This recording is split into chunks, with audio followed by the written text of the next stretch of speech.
A while ago you would have seen, I will link it below the video, where I've done several declutters of this area, this wardrobe, but it's actually in my study if you like. I call it my creation station where I film my YouTubes. There was also a more recent video where I cleared the top off, but the previous clear out of this wardrobe, which I used as a cupboard for stationery and whatever, if you recall, I had a unit of drawers next to my desk, and the actual framework that the drawers went in and out of was splitting because the plastic got brittle. I wanted to keep the drawers because they're of a much tougher plastic, and just to get them out the way, I put them in here.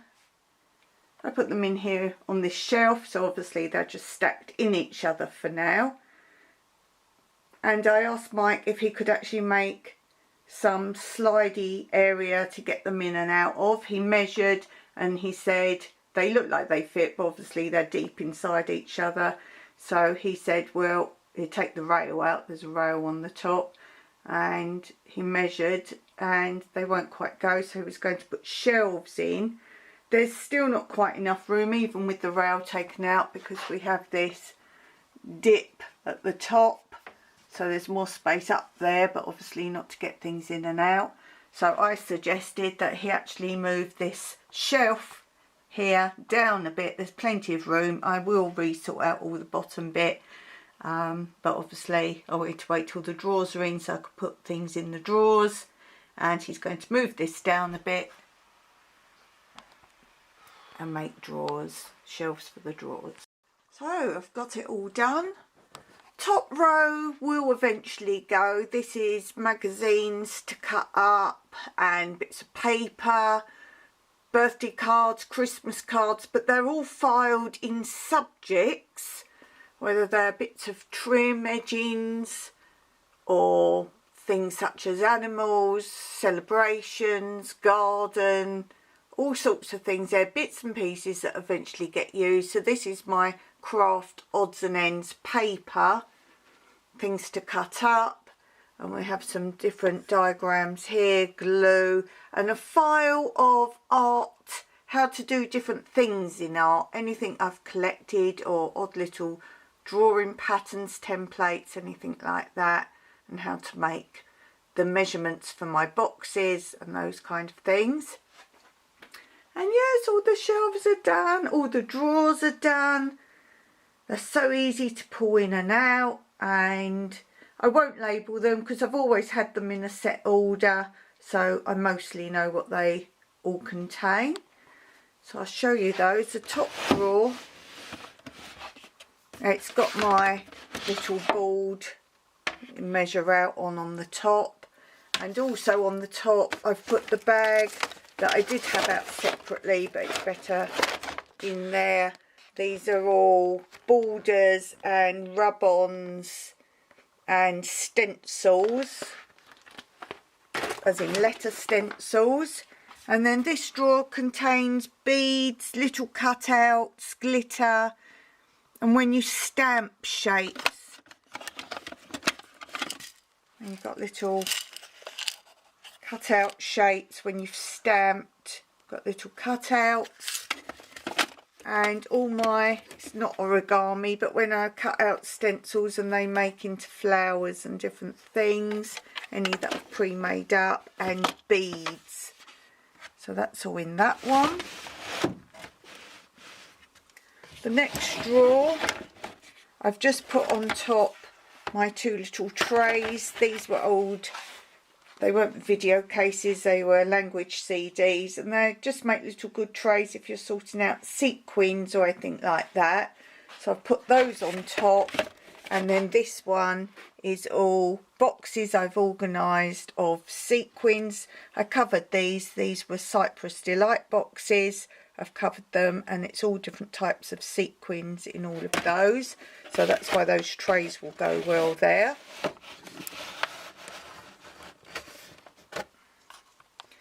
The next drawer, this is all trims, different forms of trims and big bits of it's not material, I have material elsewhere, but any fancy like netting that you get round the bottom of a bouquet of flowers and tissue and things like that, anything big like that but that isn't material, and motifs. This one has always been my, it's not really an odd drawer, it's templates, and this is double-sided sponge, but all templates and tools, and the big black box you can see in the corner are all my actual tools for all sorts of crafts, whether sticks for rubbing down or little brushes, not my paint brushes, any brushes or little mini cutters or cutting knife. It's all in the black box. So this is all my tools for design. And then the last one is still all the odds of stationery, as in staplers, staples, hole punchers, anything like that. This is actually badges and the actual clips that you make badges with, but all the rest is stationery tools there. And it's just because there's nowhere else for them there. So that's that side, beautifully arranged. So that really is crafts, as in paper crafts, card making, that kind of craft. So now they're all together. This side, Mike had given me a long time ago this file rack, you know, like your in-out trays, and I was going to sort paper out on there, but I wouldn't have had anywhere left for my notelets, and they were already on the top row. There's actually another row behind, and this is all notelets and postcards, 2 rows of them on the top. Then the middle section, these will eventually go. They've really dwindled. I said to Mike, couldn't even have begun to put them on the shelf before. These are the notelets that I do for my monthly seed giveaway on my channel. And there's so few left now. That tells me how many giveaways I've been doing that they fit in there. So eventually, as I say, they'll be gone.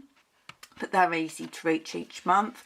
I've always had my colouring books on this shelf, and these I'm now using as templates. I'm going to use for embroidery to make my own embroidery patterns. So they're next to the shelf that is my embroidery, so that'd be really good there.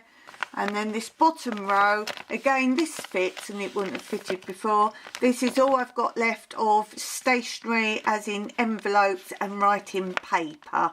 So I'm not in need of that. I don't often write letters and use it anymore, so that's fine to sit there. I put it in this file. It was in a bigger, like an A4 type file, box file type thing. It was in that, but now it fits in this. So I put them in there. Again, I can easily pull it out when I need it. So that's all what I would call my writing stuff. I've got this big board here that I've just put on the side. If I go through and find any other odd bits and pieces, they can fit there. Finally finished, this is my sewing, as in craft sewing, embroidery and cross stitch. Now I wanted to keep it separate, my cross stitch and my other forms of embroidery. So in here is all my cross stitch stuff. We've got cards in these where you can make cards. These are like the cardboard that you can make cards and add the embroidery in. This is an index file of all these magazines that are cross stitch magazines, and if I want something particular like a rabbit, these magazines aren't indexed in any shape or form, so you'd have to sit and look through every one. So here I have index cards, and I've took ages one time to sit down, and not everything is indexed, but the main things. So if I saw a picture of a rabbit, I've got an index card of animals and rabbits, for example. So it took me a long time, but that's a quick way. And then, oh, on the side here are the books I'm currently going to use. These are colouring books again, but these are ones I've sorted out first that I would make embroidery from. This side is, I just pull this out when I'm doing cross stitch. It's got my magnetic boarding and a little book, a graph book if you like, squared book that I work out plans if I make my own. So I can pull that out whenever I'm doing cross stitch. And then all my projects done are in the front. Then I've got a box of like keyring fobs and photo frames, things that I can use to make cross stitch and put them in. Then I've got a box here of Aida, the material for cross stitch. This is a new box I've used now. I did have a big box full of all these that I got from the auction win in a bigger box on the floor, but I really wanted them away in the cupboard, so these are all my auction wins here. The back one is the embroidery win from there, and then I've got a folder on the top here that I can pull out of the embroidery hoops. I didn't feel I needed them out all the time, so if I want to go through these, if they're in a file, I can just pull that out. And there's one big hoop that didn't fit in there, so that just lays on top, so I can just pull that out if I want to go through these. And again, this is easy to pull out and choose one that I want to make. And again, the books I don't use all the time, but again, if I do, easy to just pull a drawer out on the top. So I'm really pleased with that shelf. I got all that in. Oh, and by the way, I didn't say, I'm not sure if I said, this first cupboard, this shelf was nearer the bottom, about 2 or 3 up here. And Mike said, could he move it to the top, because it was easier to make these drawers sit right on the base and go from there, rather than this shelf that was at the bottom just sitting on tiny little things. So though it can hold weight, he didn't want that at the bottom of holding these shelves up. So I thought I'd mention that in case I forgot that. So I'm pleased with my embroidery stroke cross stitch area, and I'll show you where the rest of that is in a minute. Then I do want to get another tub like this somehow. I might wait till I find one, because all the ones I've got I found. So this one, I would put it in here. This is all paper that is specialised paper. So the bottom ones are canvas type paper for painting. Then I've got great big drawing pad paper. Then I've got coloured paper and fancy paper. And then I've got like fluorescent colour paper, shiny paper and other things. And then the top here again is special paper, but it's small paper. So that goes well on there. And then I've got my 2 models. You know what you use for drawing. I don't use them for drawing. If you've got my dance channel, you'll see what I use those for. And then I've got a roll of paper there. And then this shelf, I've still got nowhere for it, so it's down there. This box is my keepsake of snake skins and things I found, sea urchin and petrified bugs and things like that. I've shown that in a video. I'll link it below if you want to see those. And then behind that is my music books. All my music books filed behind. This drawer is my gingerbread stuff and my tree sponsorship bow. If you sponsor a fruit tree here, you get a bow put on your tree and you get a photograph of it with your name or your channel name, whatever you've asked, or the person that you've gifted it to.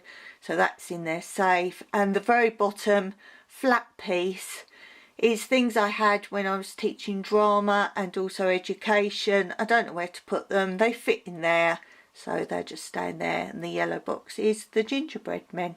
If you don't know what the gingerbread men are, they're a series on my other channel, Tranquility Through Life's Natural Beauty, and look at the playlist there, gingerbread man.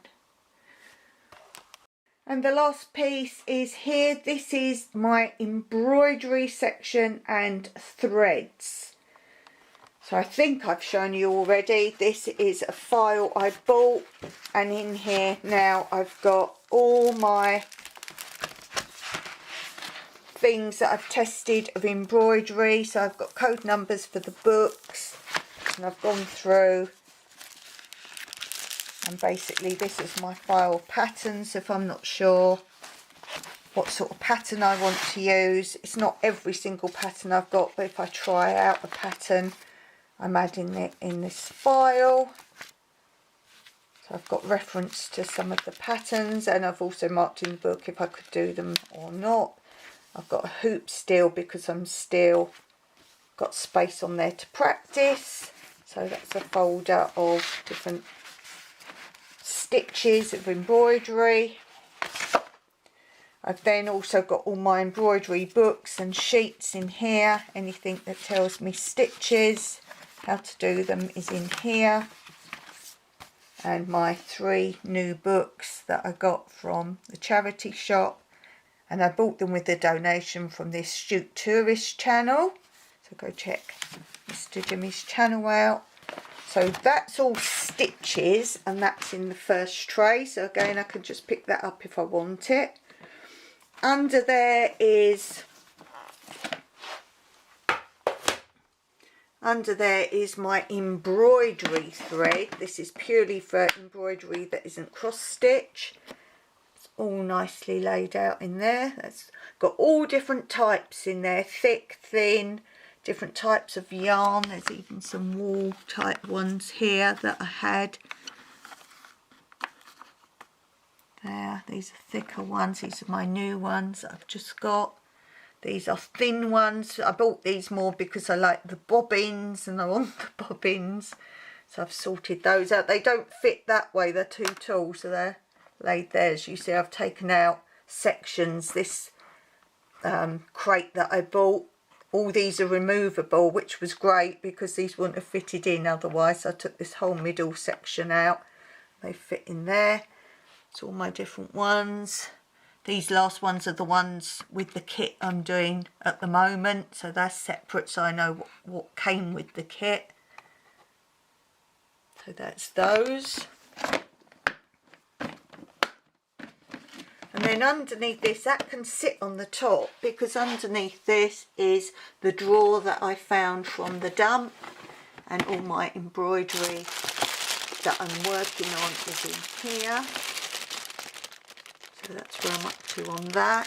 And then in here, this comes in and out depending on if I'm going to be doing embroidery or cross stitch, because this has all what I'm using. It's got pins in there, got the scissors in there. This is for when I cut the threads off, the needles.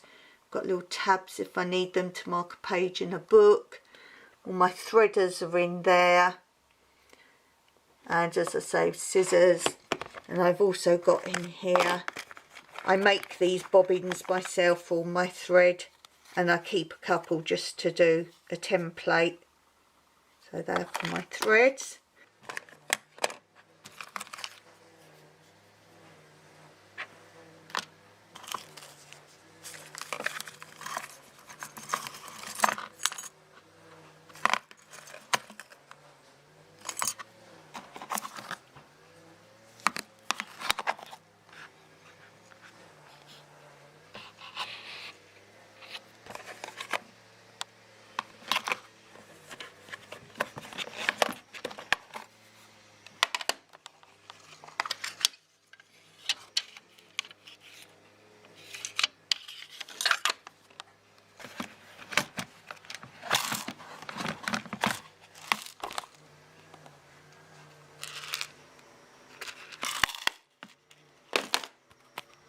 So if I'm doing cross stitch, I take this with me as well, and if I do embroidery, I've got that. And then for my embroidery as well, I've got the pen and pencils and a ruler, so that's for embroidery to mark out, and that's obviously the kit I'm doing at the moment, the box for that. So this is staying on the shelf. and then under that is all my other threads. Let me show you those.